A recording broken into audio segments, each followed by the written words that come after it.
Alors, c'est une joie à chaque fois de pouvoir partager la parole de Dieu. Je m'entends. Technique. La façon.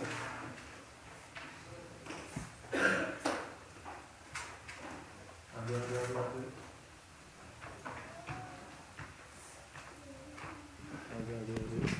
Un, deux, voilà. Donc, c'est toujours une joie de partager la parole de Dieu. Et vous savez, à chaque fois qu'on le fait, c'est pas juste allez, encore un message de plus. Ma prière, c'est que chacun d'entre nous, on puisse saisir ce que Dieu veut nous dire et que ça puisse porter du fruit. Que ça puisse changer notre vie, que ça puisse nous amener à grandir, à être transformés.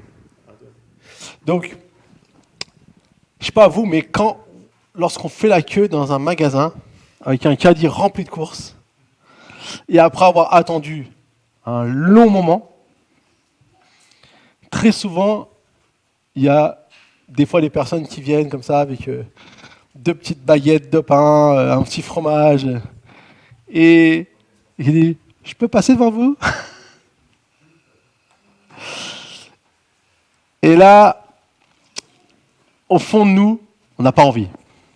On dit « Non, attends comme tout le monde, moi j'ai attendu longtemps. » Mais quelque chose nous dit qu'on dit « On devrait laisser passer la petite dame qui parfois a du mal à marcher. » Et du coup, on se dit « Allez-y madame, passez devant. » Cette bataille qui prend place à l'intérieur de nous, 1, 2. Cette bataille qui représente le fait de faire ce qui est bon, même si c'est injuste. Parce que nous, on a attendu. Non, mais c'est pas le micro, oublie, s'il te plaît. Même, c'est la sono, c'est le sono. 1, 2. 1, 2. Donc, en fait, à chaque fois qu'on a fait cette bataille, une chose qui est très importante qu'on pourrait se dire et qui va changer votre manière de voir les choses, et c'est un apprentissage. Posez-vous une question. La question, c'est qu'est-ce que ferait Jésus ? Si tu te poses cette question, tu vas sûrement faire le bon choix. Mais il faut se la poser. Parfois, on y pense, mais on n'a pas envie de se la poser. Non, je ne vais pas me poser cette question aujourd'hui. J'ai attendu, je suis pressé. Pose-toi la question, qu'est-ce que ferait Jésus ? Bien sûr, dans notre cas, c'est une petite dame âgée, forcément, Jésus ne se poserait pas 1000 questions. Et vous savez ce que j'aime avec Jésus ? Parce que c'est le meilleur exemple en termes de sacrifice. Eh bien, Jésus, il n'était jamais pressé. Vous avez vu ça dans la Bible ? Jamais vous avez vu Jésus qui s'est pressé. Il est toujours parti au bon moment. Même quand on pensait qu'il était en retard, il n'était pas en retard. Même quand d'autres ont voulu qu'il vienne avant, il n'est pas venu avant. Parce que Jésus, il était toujours dans le timing parfait.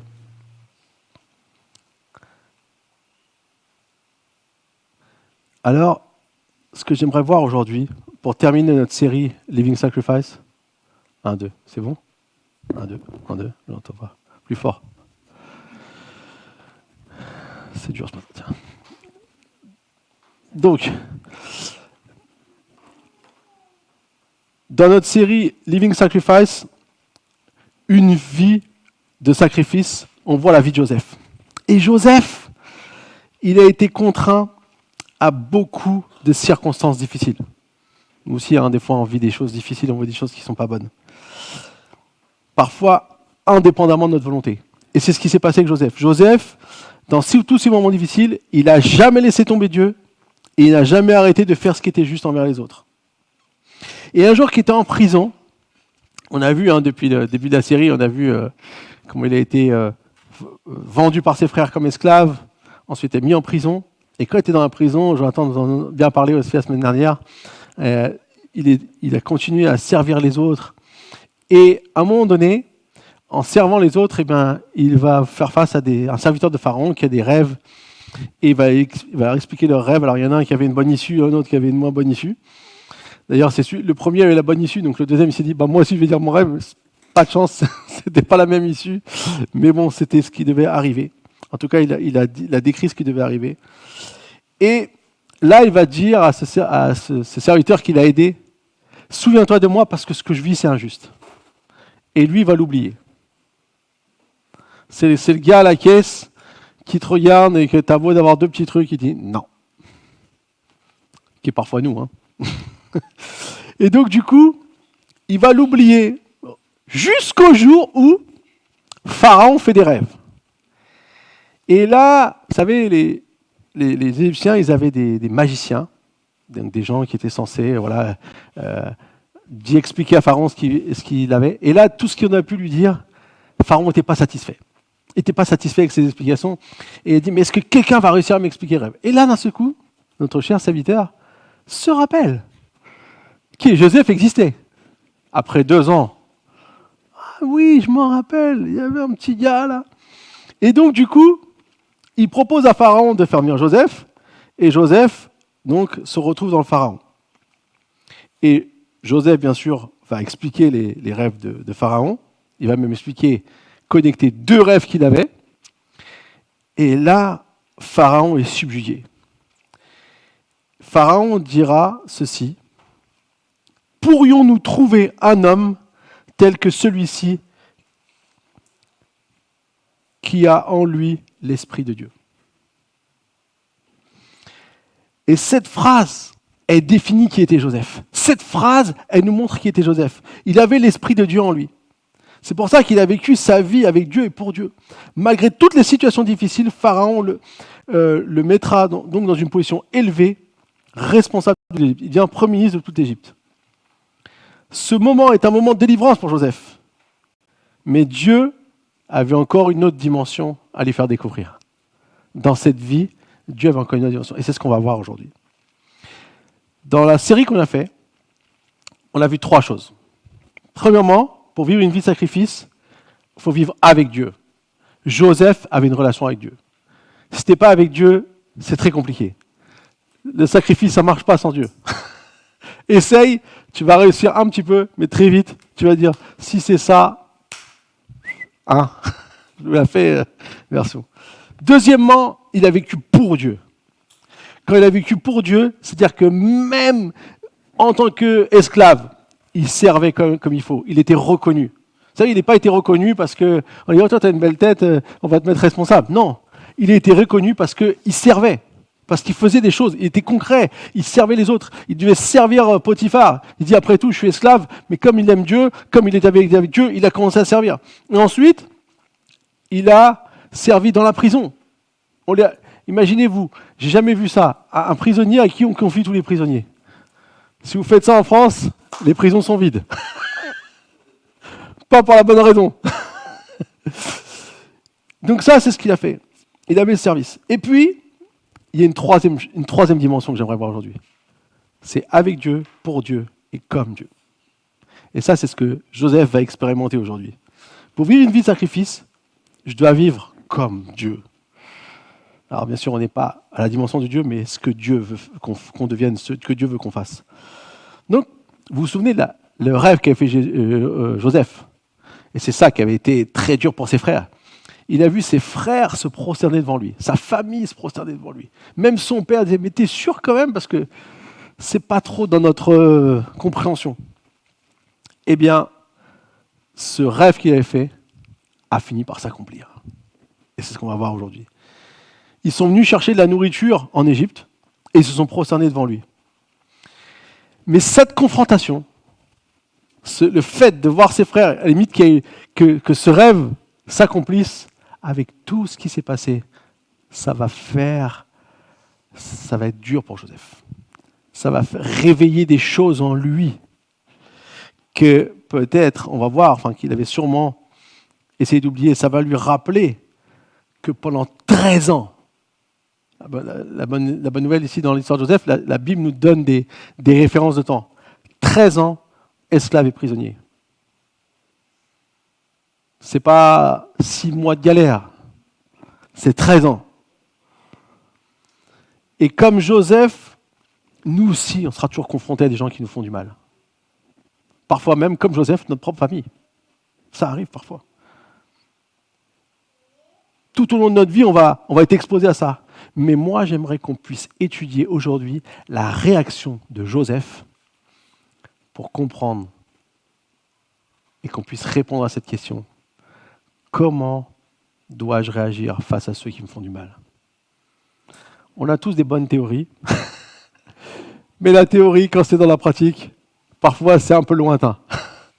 Alors on va essayer pas seulement de se fier à la théorie qu'on connaît, mais plutôt de voir un peu la pratique de ce que Joseph a vécu. Et au travers de ce qu'il a vécu, comment nous, on peut avoir aussi des pensées pour nous. Vous êtes d'accord ? C'est parti ? Allez, go. Dis à ton voisin, c'est parti. C'est le moment où le pilote dit on va décoller. Attachez vos ceintures. Genèse 42. 10 frères de Joseph descendirent en Égypte pour acheter du blé. Jacob n'envoya pas avec eux Benjamin, le frère de Joseph, car il avait peur qu'il ne lui arrive un malheur. Les fils d'Israël se joignirent à d'autres arrivants pour acheter du blé, car la famine régnait dans le pays de Canaan. Quant à Joseph, il exerçait le pouvoir sur le pays. C'était lui qui vendait du blé à toute la population du pays. Les frères de Joseph vinrent et se prosternèrent devant lui, le visage contre terre. Quand Joseph vit ses frères, il les reconnut, mais il se comporta en étranger vis-à-vis d'eux. Il leur parla durement et leur dit « D'où venez-vous » Ils répondirent « Du pays Canaan pour acheter des vivres. » Si Joseph reconnut ses frères, eux ne le reconnurent pas. Joseph se souvint des rêves qu'il avait eus à leur sujet et leur dit « Vous êtes des espions. C'est pour examiner les points faibles du pays que vous êtes venus. » Ils répondirent « Non, Seigneur, tes serviteurs sont venus pour acheter du blé. » On va continuer après à partir du verset 16. « Envoyez l'un de vous chercher votre frère pendant que vous resterez prisonniers. Vos affirmations seront ainsi vérifiées et je saurai si la vérité est de votre côté. Sinon, par la vie du Pharaon, c'est que vous êtes des espions. » Puis il les mit 3 jours en prison ensemble. Le 3e jour, Joseph leur dit « Faites ce que je vous dis et vous vivrez. Je crains Dieu. Si vous êtes sincères, qu'un seul de vous reste enfermé dans cette prison. Quant aux autres, partez, emportez du blé pour nourrir vos familles, puis amenez-moi votre jeune frère. Ainsi, vos affirmations seront vérifiées et vous ne mourrez pas. » C'est ce qu'ils firent. En voyant ses frères venir, la vision s'accomplit. Mais ça amène Joseph à faire face à tout ce qu'il a essayé d'oublier. En fait, Joseph, je pense qu'il ne pensait plus du tout à son rêve. C'était un truc qui était...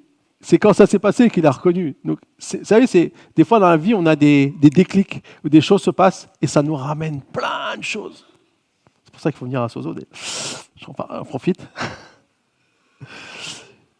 Pourquoi je dis que Joseph a essayé d'oublier ? C'est simple. C'est hyper simple parce que c'est clairement dit dans l'histoire. Il a eu 2 fils en Égypte. Le premier, il l'appelait Manassé, qui veut dire littéralement oublié. Il a appelé son fils oublié. Il dira même Dieu m'a fait oublier toutes mes peines et ma famille. Genre, j'ai réussi à oublier ces choses. Franchement, imaginez Joseph, un jeune de 17 ans, on arrache à son père. En plus, c'était le fils préféré. Donc, imaginez la relation qu'ils avaient. Du jour au lendemain, elle n'existe plus. Tous ses frères qui voulaient le tuer. Et c'est comme un miracle qu'il ait survécu. Tout ça, c'est ce qui se passait. C'est avec quoi il vivait tous les jours, Joseph. Donc, le seul moyen de s'en sortir, c'est d'oublier.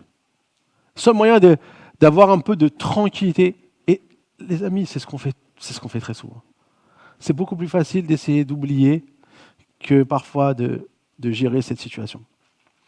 Et le 2e fils, c'est encore plus flagrant, il l'appelait Éphraïm, qui veut dire littéralement fructifier. Et il dit, Dieu m'a donné des enfants dans le pays de mon malheur.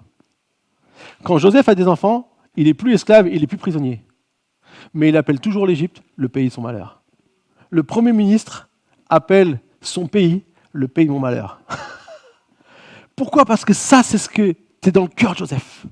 Ça, c'est ce qui était dans ses tripes. C'est il dit, j'ai perdu ce que j'aimais le plus. Mon père, ma famille, espérer avoir des relations avec ses frères. Donc, il a eu une femme, il a eu des enfants, il s'est dit, maintenant, ma vie, c'est ça. Oublie, Joseph. Sauf que quand les frères viennent, vous imaginez la situation. Tout revient. Où est mon père ? Qu'est-ce qu'il fait ? Est-ce qu'il est encore en vie ? D'ailleurs, vous verrez, c'est les questions qu'il va poser à ses frères. Discrètement, il va essayer d'avoir des nouvelles. Joseph a tout fait pour oublier cette vie difficile qu'il a eue en Égypte à cause de la méchanceté de ses frères. Lorsqu'on te fait du mal, oublier n'est jamais une bonne option. Pourquoi ? Parce que ça ne te guérit pas. Tout ce que tu essaieras d'oublier ou de mettre de côté va te rattraper tôt ou tard. Si tes parents t'ont fait du mal lorsque tu étais enfant, le jour où tu deviens toi-même parent, cette souffrance, elle revient. Et parfois, on ne sait même pas pourquoi. C'est juste qu'on se réidentifie à cette relation et on se rend compte des choses qu'on a souffert. Si tu as souffert de critiques et de méchanceté concernant ton physique, lorsque tu vieilliras, tu manqueras à nouveau d'estime de toi-même. Si tu as subi des méchancetés de la part de collègues de travail, le jour où tu changes de collègue, tu seras à nouveau en position de fragilité. Parce que ce que tu oublies n'est pas guéri. Et on a beau essayer d'avancer dans la vie, c'est vrai, on dit qu'il faut avancer dans la vie. Les gens qui disent qu'ils sont forts, c'est ceux qui ont tout laissé derrière. Mais en vérité, ils avancent très doucement parce qu'ils ont un énorme bagage. Vous savez, comme le gros sac que vous prenez. Aujourd'hui, on a des valises à roulettes, donc c'est cool. Hein. Au bas dans les Europes. Mais avant, je ne sais pas si vous vous rappelez, c'était les énormes sacs de sport. Il fallait prendre comme ça, puis vous avancez. Là, vous n'allez pas aussi vite dans la gare. Et quand il faut courir pour choper le train, c'est moins marrant. Avec la valise, tu cours, elle te suit. Mais avec le sac sur le dos, c'est plus dur. Vous aimez mes talents de comédien, c'est ça ? Je suis le roi des onomatopées. Je vis avec des onomatopées, j'aime faire du bruit, même ma femme, des fois je lui raconte des histoires, c'est... Et elle rigole. Au moins ça la fait rire. Bon, on ferme la parenthèse. Et donc c'est ce qui se passe avec Joseph dans cette histoire. Le mal oublié ne guérit pas, il n'est plus visible, mais il est toujours là. Lorsqu'on est blessé, on a tendance à vouloir faire payer aux autres ce qu'on a vécu. Et donc là, on voit que Joseph, maintenant, c'est la position s'est retournée. Quand il était dans la citerne et qui suppliait ses frères de ne pas lui faire du mal, qui suppliait ses frères d'arranger les choses. Et ils n'en ont rien eu à faire. Mais là, maintenant, la situation a changé de sens. C'est Joseph, donc on voit qu'il leur parle un peu durement quand même, parce que après tout ce qu'il a vécu. Et puis il va les mettre un peu en prison. 3 jours, ça va faire un peu les pattes. Hein. Après toutes les années que j'ai vécues moi en prison, 3 jours. Mais je pense que de les 3 jours, même Joseph, il a commencé à processer un peu, et puis il se dit ouais, c'est quand même dur. Donc du coup, il est là. Mais en fait, c'est naturel. Nous tous, quand on nous a fait du mal, si on se trouve dans la position, et même si la personne qui est en face de nous n'a rien fait, très souvent, on va souffrir. Même si des fois, quelqu'un vous fait du mal, très souvent, ça peut être aussi un mal qu'elle a vécu. Et ça, en fait, c'est la propagation en fait, du mal. Donc, Joseph, lorsqu'il fait ça, la Bible nous dit, comme il parlait avec eux, avec un interprète, eux, ils pensaient que c'était un étranger, se comportait un étranger. À un moment donné, ils vont entendre ce qu'ils commencent à dire. Et regardez ce qu'ils disent, dans Genèse 42, verset 21. Ils se dirent alors l'un à l'autre, « Oui, nous avons été coupables envers notre frère. Nous avons bien vu sa détresse quand il nous demandait grâce, et nous ne l'avons pas écouté. C'est pour cela que cette détresse nous frappe. » Ruben répliqua, « Ne vous disais-je pas de ne pas commettre de faute envers cet enfant, mais vous ne l'avez pas écouté, et voici que son sang nous est redemandé. » Ils ne savaient pas que Joseph comprenait, car il se servait d'un interprète avec eux. Il s'éloigna d'eux pour pleurer, puis il revint leur parler. Il prit parmi eux Siméon et le fit enchaîner sous leurs yeux. Ça, c'est ce qui s'est passé. Donc en entendant ces paroles, Joseph se rend compte qu'ils lui ont fait volontairement du mal. C'était un acte volontaire. C'était pas juste, il a vraiment pleinement saisi. Et qu'eux aussi l'ont pas oublié. Ceci nous montre qu'il n'est pas possible d'oublier le mal qu'on nous fait, ni le mal que nous faisons. C'est pas possible d'oublier. C'est pourquoi la première chose que j'aimerais nous dire ce matin, quand quelqu'un te fait du mal, quand tu te trouves dans cette situation comme Joseph, affronte le mal. Affronte-le. Ne l'oublie pas. Tu ne pourras pas guérir de ton mal. Tu pourras guérir de ton mal que si tu es prêt à l'affronter. Affronter le mal, c'est quoi? C'est le reconnaître, l'accepter, même si les conséquences sont désastreuses. Même si tu as beaucoup souffert. Sans expérimenter cette réalité, tu ne pourras pas guérir. Et quand je dis ça, ce n'est pas pour qu'on revive les choses et que de se refaire du mal, mais c'est pour dire, ok, oui, ça s'est passé. Et je vais pas essayer de cacher ça quelque part en espérant que ça aille mieux. Je vais me tourner vers Dieu. Je vais chercher Dieu. Je vais dire, Seigneur, j'ai besoin de toi. Je ne vais pas appeler Joseph, au lieu d'appeler ses enfants oubliés et ceux qui sont payés de son malheur, il aurait pu dire, je vais appeler mes enfants délivrance, restauration divine. Voyez, ça aurait pu être une autre dimension. Et pourquoi? Parce que c'est difficile, ça fait mal, c'est compliqué. Et quand on nous fait du mal, la seule chose qu'on veut, c'est plus avoir mal. Mais vraiment, j'aimerais nous interpeller ce matin, et je sens que le Saint-Esprit veut parler à quelqu'un. Tout le mal qu'on t'a fait, pour la plupart d'entre nous, c'est indépendamment de notre volonté. Parfois, peut-être, il y a des conséquences de choses qu'on a fait, mais la réalité, souvent, c'est indépendamment de notre volonté. Et j'ai envie de dire, même si c'est des conséquences de choses qu'on a fait, on souffre quand même. Ne reste pas. On voit les frères, eux aussi, étaient captifs de ce mal. Comment ils pouvaient vivre? Comment ils pouvaient être avec leur père quand ils lui ont menti, quand ils ont fait croire que son fils était mort, qu'il pleurait? Il a pleuré très longtemps, Joseph. Et eux, ils se disaient, on l'a vendu. Comment on pouvait être dans cette position? Imaginez la position des fils qui ont vendu leur jeune frère et qui ont dû voir leur père pleurer. Et que maintenant, ils ne savent même pas ce qu'il est devenu. Le mal, c'est quelque chose qu'on doit affronter. Si on l'a commis ou si on l'a subi, on devra toujours l'affronter. C'est la première chose que j'aimerais dire aujourd'hui. Les frères de Joseph vont donc retourner en Égypte, en Canaan, avec la nourriture, mais Simeon va rester emprisonné en attendant qu'il revienne avec Benjamin. Jacob, elle avait bien dit, le premier fils de Rachel, parce qu'en fait, Joseph et Benjamin étaient deux frères de sang de la femme que Jacob a beaucoup aimée, qui s'appelait Rachel. Et donc, le premier, il lui est arrivé quelque chose. Le deuxième, il ne bouge pas. Il reste avec moi. Et donc, du coup, il ne voulait pas qu'il y aille. Et donc là, maintenant, les fils vont devoir lui dire, le chef en Égypte veut que votre plus jeune frère vienne parce qu'il nous prend pour des espions. Et du coup, Jacob ne veut pas. Jacob, c'est clair. Mais sauf qu'il y a la famine. Donc, à un moment donné, c'est soit on meurt tous, soit on envoie Benjamin. Donc, finalement, il cède. Et Benjamin part. Et voici ce qu'on lit donc dans Genèse 44, verset 1. Donc, quand ils vont rentrer, Joseph va les accueillir et va même les inviter à manger dans sa maison. Et là, ils vont être très surpris. Pour les prétendus espions, là, ils peuvent s'en donner à cœur joie, puisqu'ils sont dans la maison du chef. Mais non, Joseph va les accueillir chez lui, et surtout, il va accueillir son plus jeune frère. Et voilà ce qu'on lit donc en Genèse 44, versets 1 à 4. Joseph ordonna à son intendant, remplis de nourriture les sacs des hommes, mets-en autant qu'ils pourront porter, et mets l'argent de chacun à l'entrée de son sac. Tu mettras aussi ma coupe, la coupe en argent, à l'entrée du sac du plus jeune, avec l'argent de son blé. L'intendant s'en conforma aux ordres de Joseph. Le matin, dès qu'il fit jour, on renvoyait ces hommes avec leurs ânes, et ils étaient sortis de la ville. Ils étaient sortis de la ville et n'en étaient pas très loin lorsque Joseph dit à son intendant, pars à la poursuite de ces hommes. Quand tu les auras rattrapés, dis-leur, pourquoi avez-vous rendu le mal pour le bien? Donc Joseph les invite à manger.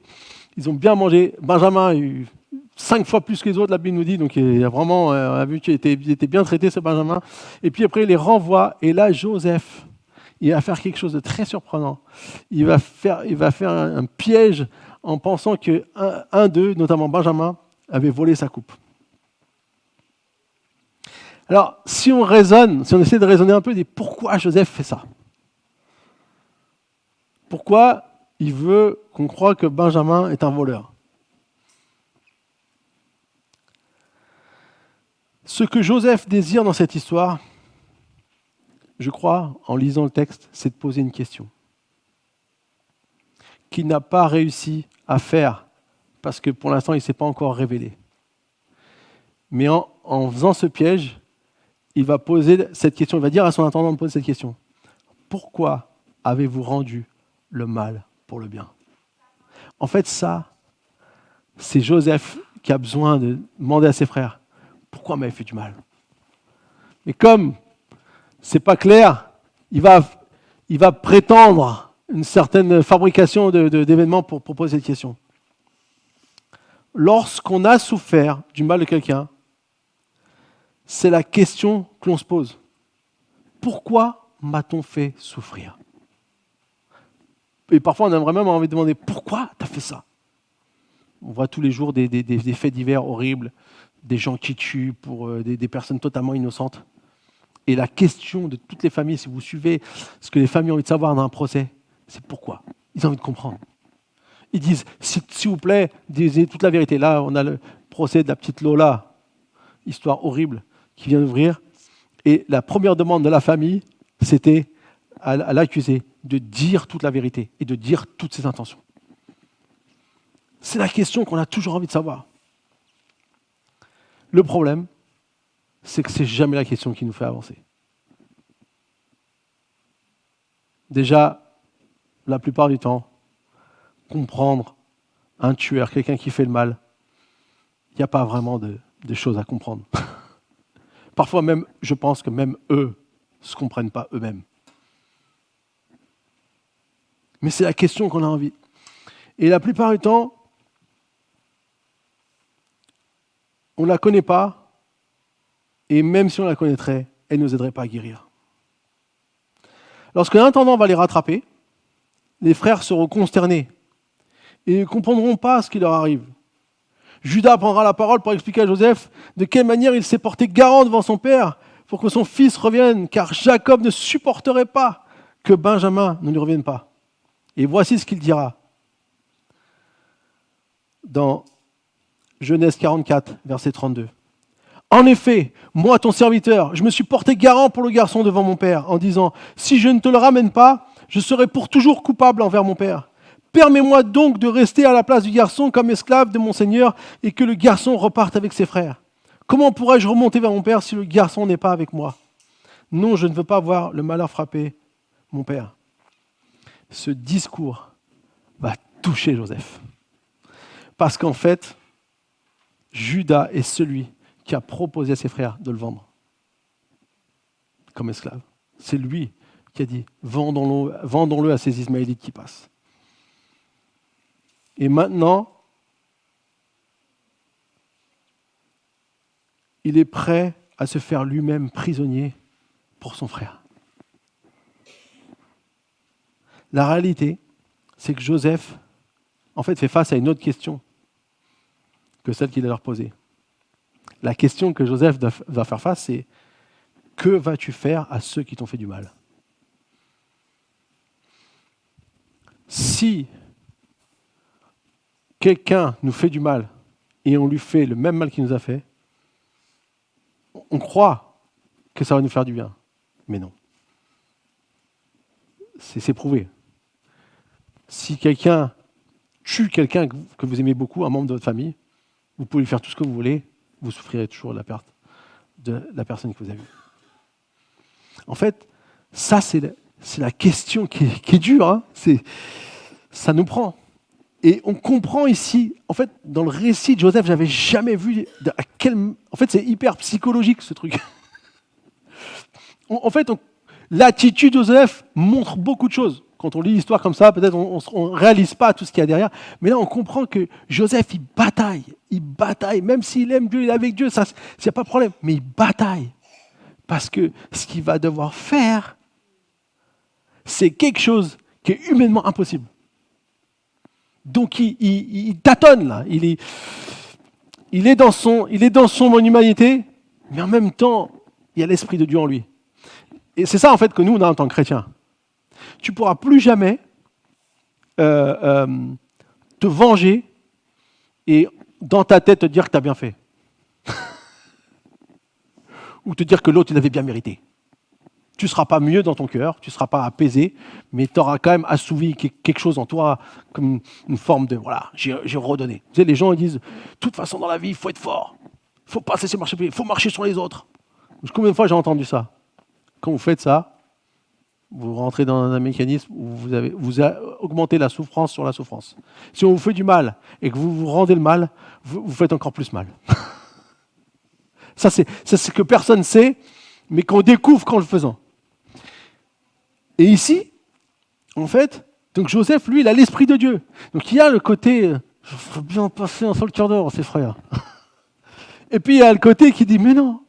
Et là, quand il entend son frère, qui est prêt à se sacrifier, et moi alors? Pourquoi moi? Moi, on voulait m'éliminer. Alors que Benjamin, pourquoi il est protégé? Parce que c'est comme Joseph, il était le fils de Rachel. Donc il devait être préféré comme Joseph. Mais cette fois-ci, les choses ont changé.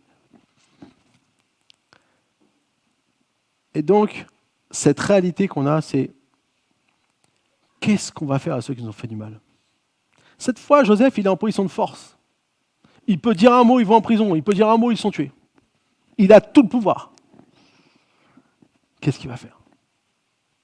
Je vous propose de regarder ça en vidéo. Ce qu'il va faire.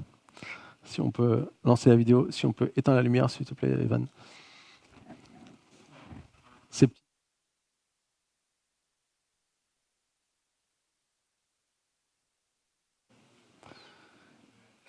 Joseph a choisi de pardonner. La deuxième chose que nous devons faire face à ceux qui font le mal est de choisir de pardonner le mal. Affronter le mal, c'est une chose, mais après, il faut choisir de pardonner. Joseph a choisi de pardonner car Joseph est rempli de l'Esprit de Dieu. Comme Pharaon lui-même l'a remarqué. Ça, c'était quand même impressionnant. Pharaon avait remarqué que Joseph était rempli de l'Esprit de Dieu. Comme Potiphar l'avait remarqué. Comme aussi même le chef de la prison l'avait remarqué. Il pouvait choisir ce qu'il voulait, mais il a choisi le pardon parce que c'est ce que Dieu a fait pour nous. Choisir la vengeance, même si elle est légitime, elle ne guérit pas. Par contre, le pardon, lui, il peut guérir. Le pardon, il peut restaurer. Les frères de Joseph ont dû être morts de peur quand ils ont découvert que Joseph était en face d'eux. Mais heureusement, ils vont comprendre qu'ils n'ont pas besoin d'avoir peur, car Joseph a fait un choix, celui de pardonner. Pardonner n'est pas une émotion. Pardonner, ce n'est pas se dire que même si la personne m'a fait du mal, je vais avoir une émotion positive vis-à-vis d'elle. Non. Pardonner, c'est un choix. Et parce que c'est un choix, eh bien, c'est quelque chose qu'on s'engage à faire. C'est quelque chose qu'on décide de faire. Alors bien sûr, ça peut inclure des émotions, bien évidemment. Mais c'est une décision. Si tu veux pardonner, tu dois décider. On ne peut pas simplement dire « Ok, je te pardonne » et puis c'est fini. Non, si tu veux pardonner, c'est une vraie décision que tu as mûrie en toi et que tu fais avec tout ce qu'il y a en toi, avec tout le mal que tu as d'abord affronté. C'est pour ça que si on n'affronte pas le mal, on n'est même pas capable de pardonner en fait. Et c'est pour ça que Joseph a fait ici comme Dieu. Il ne pouvait pas simplement oublier le péché et faire comme si de rien n'était, car le péché aurait toujours été là. Il a fallu qu'il envoie son propre fils, le Seigneur Dieu Tout-Puissant envoie son propre fils, pour venir ôter le péché du monde. C'est ce que Jean-Baptiste va nous dire quand il va croiser Jésus. Regardez. Le lendemain, il va nous dire dans Jean 1, 29, le lendemain, il vit Jésus s'approcher de lui et dit « Voici l'agneau de Dieu qui enlève le péché du monde. C'est celui à propos duquel j'ai dit « Après moi vient un homme qui m'a précédé, car il existait avant moi. Pour ma part, je ne le connaissais pas, mais c'est afin de le faire connaître à Israël que je suis venu baptiser d'eau. » Tout ce que Jean-Baptiste faisait, c'était dire aux gens « Repentez-vous, En gros, demandez pardon. Et quand Jésus est venu, il dit, voici celui qui va vous pardonner. Voici celui qui va enlever le mal, celui qui va enlever le péché immonde. C'était une déclaration incroyable sur la terre. Parce que le mal, le péché, devait être pardonné. Il ne pouvait pas être oublié. De la même manière, dans nos vies, nous devons pardonner à ceux qui nous ont fait du mal. Et je sais qu'en disant ça, peut-être certains qui te pensent dans la tête, oui, mais c'est pas ce que j'ai vécu. C'est vrai que quand on n'a pas vécu quelque chose, on ne peut pas comprendre ce que les gens ont vécu. Mais ce que je sais, et c'est ce que je suis venu vous annoncer de la part du Seigneur, quand tu fais ce choix de pardonner, tout ce que tu as vécu, tout le mal que tu as vécu, Dieu va l'utiliser pour, pas qu'il te continue à faire du mal, mais pour que tu puisses avoir sa guérison, sa restauration. Parfois, c'est un processus. Parfois, on pense qu'on a pardonné, et quelques temps plus tard, on se rend compte qu'il y a encore des choses à pardonner. Pas grave. Tu avais déjà eu une bonne intention, tu avais déjà pris une bonne décision. Continue. Si tu sens aujourd'hui dans ton cœur qu'il y a des choses qui butent encore, que le mal est encore présent quelque part, va, continue à pardonner jusqu'au bout. La question que j'aimerais vous laisser, c'est que décides-tu de faire à ceux qui t'ont fait du mal? Tu peux décider. Tu peux décider d'oublier, tu peux décider de te venger, ou tu peux décider de pardonner. Mais si tu décides de pardonner, ce n'est pas les autres seulement que tu vas guérir, mais c'est toi déjà. Et peut-être que Dieu t'utilisera pour être une bénédiction pour d'autres aussi. Parce que ce que j'ai remarqué dans ma vie, c'est qu'à chaque fois où j'ai décidé de pardonner, très souvent, ça induit aussi d'autres personnes à pardonner. Le meilleur exemple, par exemple, c'est le couple. Quand on s'est fait un peu du mal, alors heureusement, espérons pas trop, mais quand on se fait des fois un peu de mal, et que parfois on est trop fier pour venir demander pardon, quand on se pardonne, très souvent l'autre reconnaît ses torts aussi.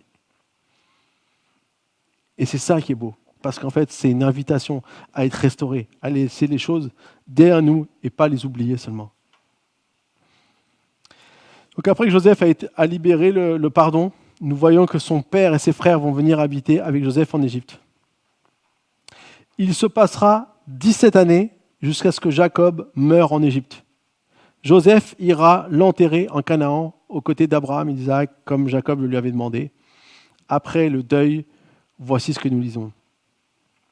Donc là, on est dans Genèse 50. Une fois que Jacob est mort, qu'il a vécu avec Joseph, qu'ils ont retrouvé une vie de famille pendant 17 ans. Il nous est dit dans Genèse 50, verset 15. Quand les frères de Joseph virent que leur père était mort, ils se dirent, si Joseph nous prenait en haine et nous rendait tout le mal qu'on lui avait fait. Et ils firent dire à Joseph, ton père a donné l'ordre suivant avant de mourir. Voici ce que vous direz à Joseph. Oh, pardonne le crime de tes frères et leurs péchés, car ils t'ont fait du mal. Pardonne maintenant le crime des serviteurs du Dieu de ton père. Joseph pleura à l'écoute de leur message. Ses frères vinrent eux-mêmes se jeter à ses pieds. Nous sommes tes serviteurs. Joseph leur dit, mais n'ayez pas peur. Suis-je en effet à la place de Dieu? Vous aviez projeté de me faire du mal, mais Dieu l'a changé en bien pour accomplir ce qui arrive aujourd'hui, pour sauver la vie à un peuple nombreux. Désormais, n'ayez donc plus peur. Je pourvoirai à vos besoins et à ceux de vos enfants. C'est ainsi qu'il les réconforta en parlant à leur cœur. Ce que j'aime bien dans ce texte-là, c'est que les frères avaient toujours un petit quelque chose après 17 ans. C'est pas 6 mois, comme je dis. Après 17 ans, il dit maintenant, Jacob est mort, il nous a pas fait de mal, il voulait pas faire souffrir son père, donc maintenant il va nous faire souffrir. Donc ils inventent une histoire pour essayer un mensonge, pour essayer de... Et là, Joseph, pourquoi il pleure? C'est parce qu'il se rend compte qu'ils n'ont toujours pas compris ce qu'il a fait. Ils n'ont toujours pas compris qu'il leur a vraiment pardonné. Et c'est ça qui est pour Joseph, pas pour Jacob, pour Joseph qui est difficile. Et ce qu'on voit ici, c'est que la réaction de Joseph est significative parce que il ne veut pas se venger. Il veut qu'ils comprennent qu'il les aime maintenant, qu'il les aime vraiment. Et vous vous souvenez la question qu'avait posée Joseph indirectement en leur demandant « Pourquoi rendez-vous le mal pour le bien ?» Il a posé cette question, on sentait que cette question venait d'un dilemme que Joseph a fait. En réalité, la vraie réponse à cette question est celle que Joseph a découvert lorsqu'il dira « Vous avez projeté de me faire du mal, mais Dieu l'a changé en bien. » La réponse, elle est là, les amis. À chaque fois que quelqu'un veut nous faire du mal, nous devons savoir qu'il y a un Dieu qui est capable de prendre ce mal et le changer en bien. C'est pas merveilleux? C'est pour ça que pardonner, c'est le meilleur plan. C'est pour ça que la vie que Jésus est venu vivre sur la terre lorsqu'il est mort pour nos péchés et qu'il a pardonné nos fautes, c'est le meilleur projet. Parce que tout ce que le diable essaie de faire en mal, Dieu l'utilise et le change en bien.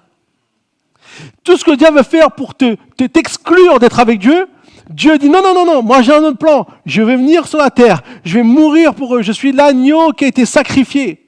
C'est ce sacrifice perpétuel qui fait qu'on a accès à la grâce de Dieu, qu'à chaque fois qu'on fait quelque chose de mal, si on reconnaît dans son cœur vraiment qu'on a fait quelque chose de mal et qu'on demande pardon au Seigneur, on est pardonné. C'est quelque chose d'incroyable. C'est une justice qui entre guillemets est incroyable parce que c'est Jésus qui prend, lui qui n'a rien fait, tout ce que nous on a fait comme mal. Il paye notre sentence. Et du coup, on a accès à cette grâce. On a accès pour que le mal soit changé en bien. C'est ce que cette histoire nous dit.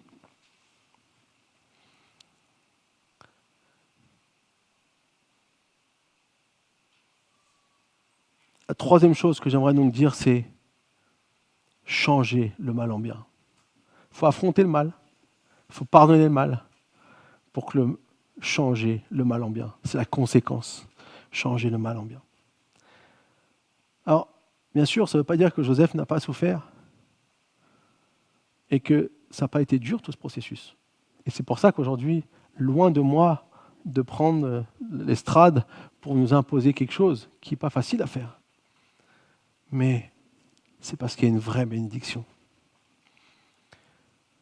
Je vais juste vous lire un dernier texte, Romains 12, 17-21, qui, je crois, retrace un peu et qui confirme ce choix qu'on doit faire. Ne rendez à personne le mal pour le mal. Recherchez ce qui est bien devant tous les hommes. Si cela est possible, dans la mesure où cela dépend de vous, soyez en paix avec tous les hommes. Ne vous vengez pas vous-même, bien-aimés, mais laissez agir la colère de Dieu, car il est écrit « C'est à moi qu'appartient la vengeance, c'est moi qui donnerai à chacun ce qu'il mérite, dit le Seigneur. Mais si ton ennemi a faim, donne-lui à manger. S'il a soif, donne-lui à boire, car en agissant ainsi, tu amasseras des charbons ardents sur sa tête. Ne te laisse pas vaincre par le mal, mais sois vainqueur du mal par le bien. » Notre mission face au mal n'est pas de définir sa légitimité ou pas, elle consiste à une seule chose, chercher le bien qu'on pourrait faire. Est-ce que tu peux mettre la photo, s'il te plaît, Jonathan? J'aimerais vous parler d'un homme qui s'appelle Chris Carrier. Et on voit sa photo, c'était lui quand il avait 10 ans. À 10 ans, sa vie a basculé. C'était en 1959. Donc. Il était en Floride.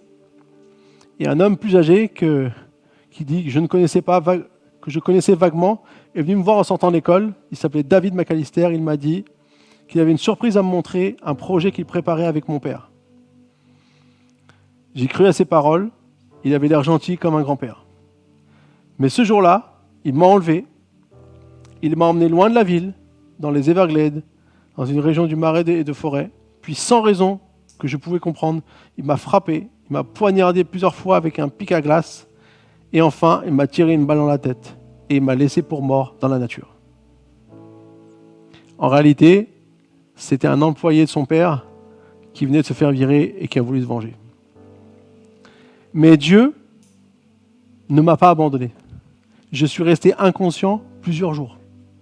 Et un chasseur qui passait par hasard m'a trouvé vivant. Quand vous êtes vivant après avoir subi tout ça, c'est vraiment un miracle. J'avais perdu un œil, j'étais couvert de blessures, mais j'étais en vie.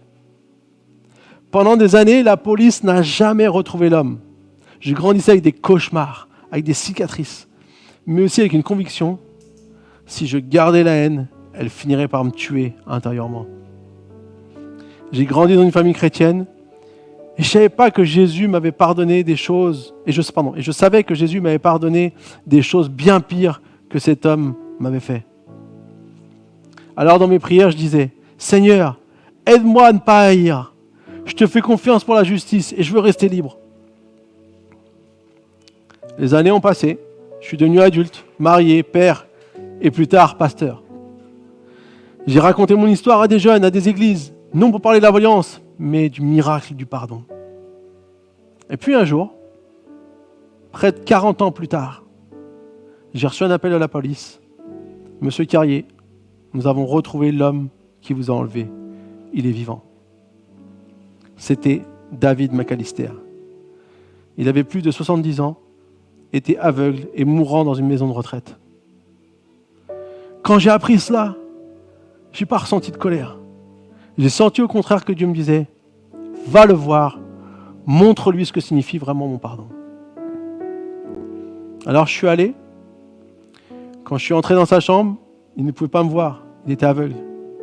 Je lui ai parlé doucement. Bonjour David. Tu te souviens de ce petit garçon que tu as blessé il y a longtemps? C'est moi, Chris. Il a commencé à pleurer. Je lui ai pris la main et je lui ai dit, je t'en veux pas. Je t'ai pardonné depuis longtemps. Et je veux que tu saches que Dieu t'aime encore. À partir de ce jour, j'ai commencé à lui rendre visite régulièrement. Je lui apportais à manger. Je lisais la Bible avec lui. Je priais pour lui. Il écoutait en silence, souvent en larmes. Et un après-midi, quelques semaines avant sa mort, il a donné sa vie à Jésus-Christ. Il a demandé pardon à Dieu pour son crime et a reçu la paix avant de partir. Et je me souviens avoir dit, Seigneur, tu m'as rendu bien plus que ce que j'ai perdu. Tu m'as donné la joie de voir ton pardon changer de vie, la sienne et la mienne.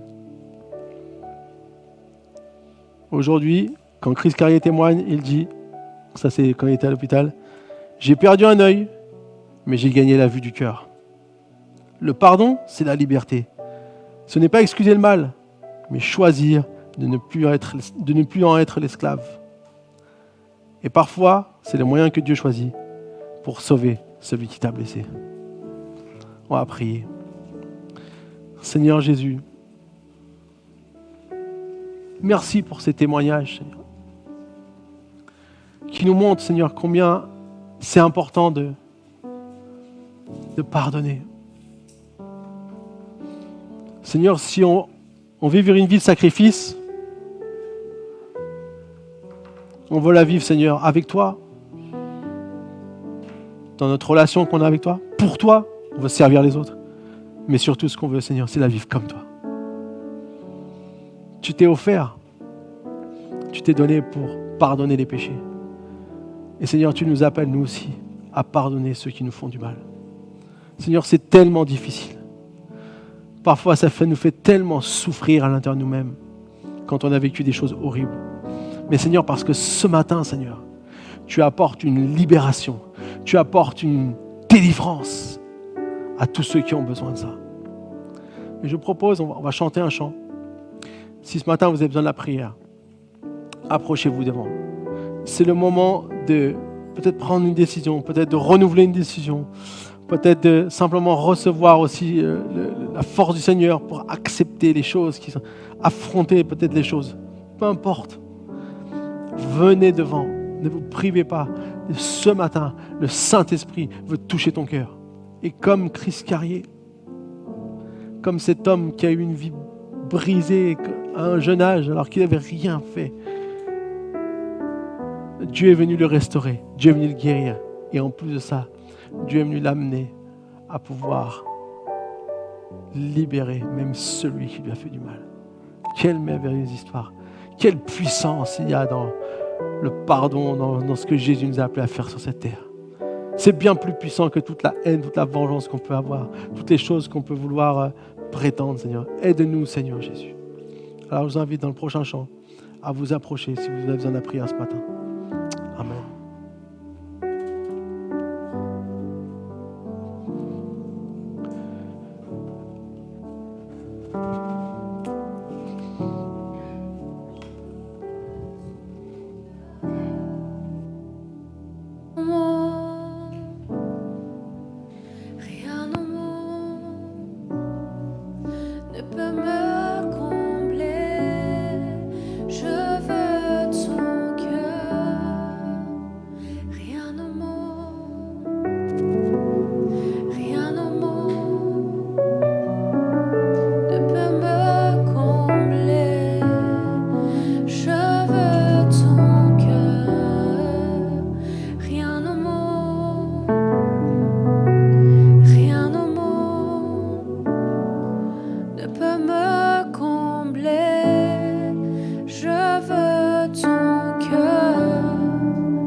ta présence. Je veux demeurer là à tes pieds, captivé par ta sainte présence. Je veux m'abandonner.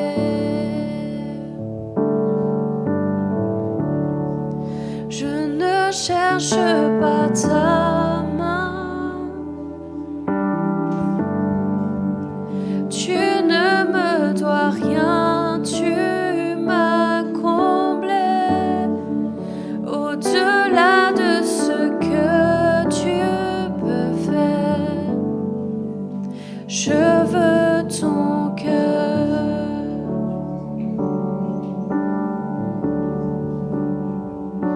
Et pardonne-moi quand tout n'est qu'une habitude. Pardonne-moi quand j'oublie pour qui je chante. Je veux tout recommencer. J'ouvre à nouveau mon cœur à toi.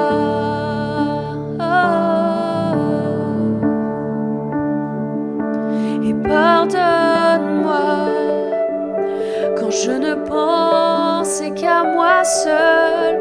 Pardonne-moi lorsque toi seul ne suffit pas. Je veux tout recommencer. J'ouvre à nouveau mon cœur à toi. Captivé par ta présence, je veux demeurer là à tes pieds, captivé par ta sainte présence. Je veux m'abandonner. Je ne cherche pas ta main. Tu ne me dois rien, tu m'as comblé au-delà de ce que tu peux faire. Je veux ton cœur, je veux ton cœur, oui je veux ton cœur. Rien au monde, et rien au monde ne peut me combler. Je veux ton cœur, et rien au monde, et rien au monde ne peut me combler. Je veux ton cœur, rien au monde, rien au monde ne peut me combler. Je veux ton cœur, rien au monde, et rien au monde ne peut me combler. Je veux ton cœur, rien au monde, rien au monde ne peut me combler. Je veux ton cœur, rien au monde, et rien au monde ne peut me combler. Je veux ton cœur, rien au monde, et rien au monde ne peut me combler. Je veux ton cœur, rien au monde, et rien au monde ne peut me combler. Captivé, captivé par ta présence. Je veux demeurer là à tes pieds, captivé par ta sainte présence. Je veux m'abandonner.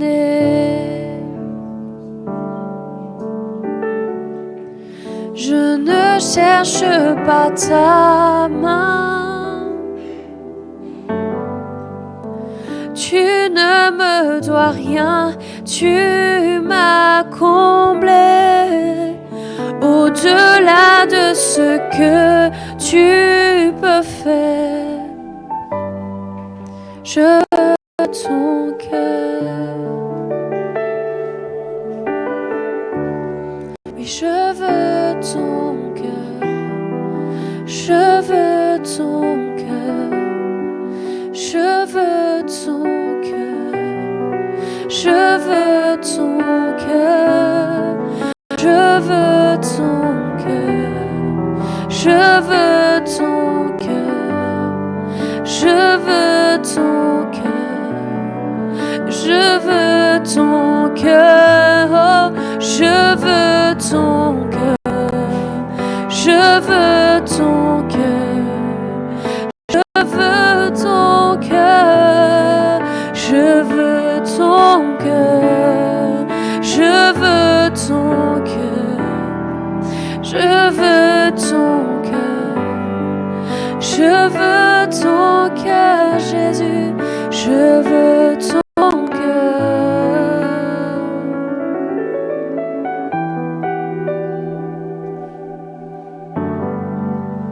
Fais-nous connaître ton cœur.